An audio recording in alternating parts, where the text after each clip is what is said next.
કેવા છે પરમાત્મા શંકર?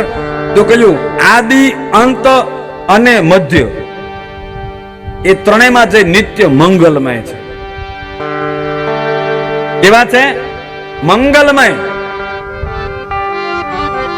એટલે તો સ્મશાને સ્વક્રીડા એ શ્લોકમાં લખ્યું છે કે સ્મશાનમાં રહ્યો છો, મુંડની માળા પહેરો છો, ભૂત પેતની સાથે રહો છો, છતાં પણ અમંગલ વેશો હોવા છતાં પણ આપ સદાને માટે મંગલકારી છો.